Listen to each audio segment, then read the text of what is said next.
Bonjour et bienvenue à Terre du Savoir. Aujourd'hui, comme je vous avais parlé la semaine passée, je vous montre dans le fond à faire de l'eau de cuisson. Pas de l'eau de cuisson, excusez, de l'eau avec les plures de banane. Fait que tout simplement pour éviter de jeter cette petite merveille. Fait que là, je l'avais mis ici dans le pot. Fait que tout simplement, ce qu'on va venir faire, c'est prendre un ciseau, comme ça, et venir couper nos bananes. Pourquoi on vient couper notre plure de banane en morceaux? C'est que ça va faire comme le processus de digestion qu'on a, nous, à l'intérieur de l'estomac. Ça va être plus facile pour, justement, partir les bonnes bactéries dans notre banane.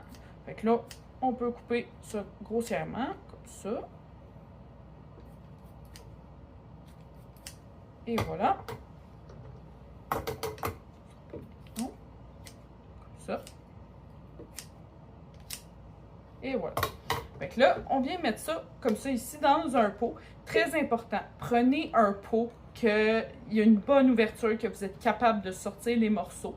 Parce que si vous prenez une bouteille d'eau, ce qui va arriver, c'est que quand vous allez mettre votre liquide pour votre eau de banane que vous êtes en train de faire, votre eau, ce qui va arriver, c'est que votre eau, à ce moment-là, va justement changer, va tourner. Et si vous n'êtes pas capable de sortir les plures de banane de là, ça va sentir, puis vous ne serez pas capable de réutiliser le pot, vous allez être obligé de jeter.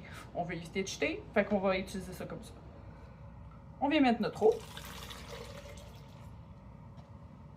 Et fermer notre couvert.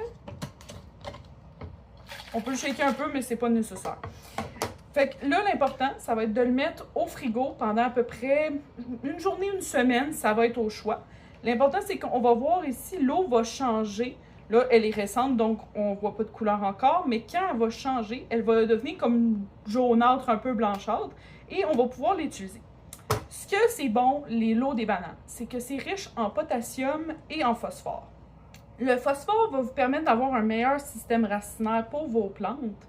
Et il va aussi vous permettre d'avoir une plus belle floraison aussi, puis d'amener des fruits. Fait que des fruits, des fleurs.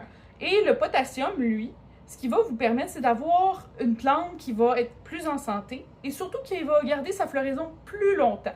Fait qu'on est chanceux, nos bananes contiennent les deux.